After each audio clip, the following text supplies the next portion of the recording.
think I have been as blessed as any human being in the world with having become the President of the United States of America and Governor of Georgia and the work of the Carter Center and a big and growing family. Former President Jimmy Carter has died, a naval officer, peanut farmer, and the 39th President of the United States. Carter's death marked the end of the longest life of any U.S. former president.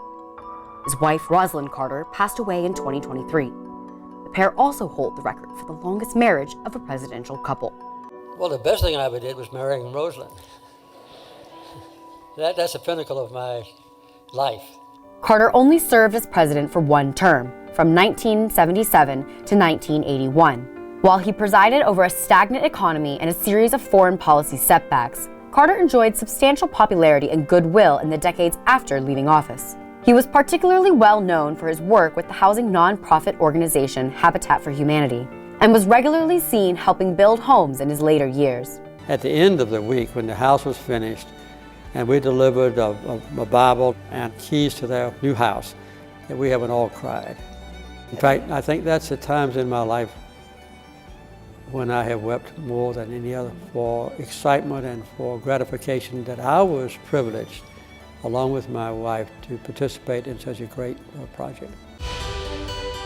A Naval Academy graduate, Carter served from his graduation in 1946 until 1953, when he left active duty after the death of his father to take over his family farm.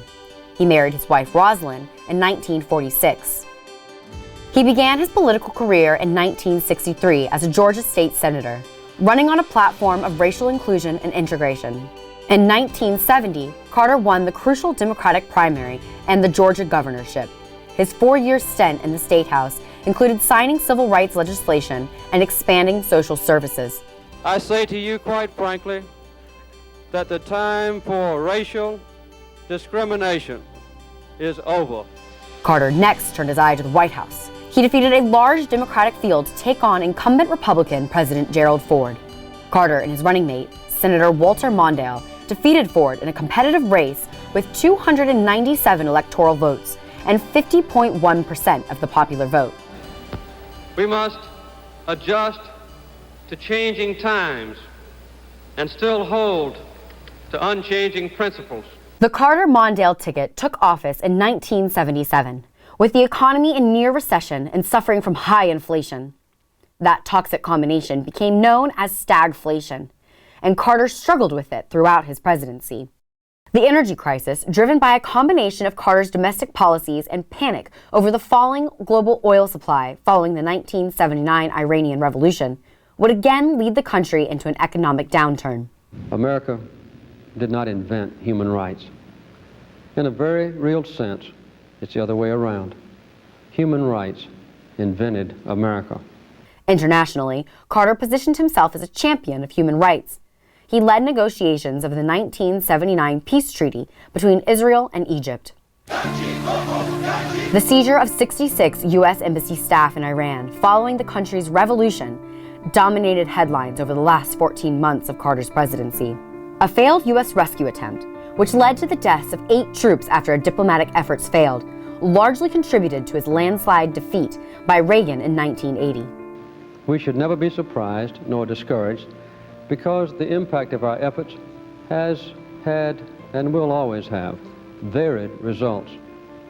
Rather, we should take pride that the ideals which gave birth to our nation still inspire the hopes of oppressed people around the world.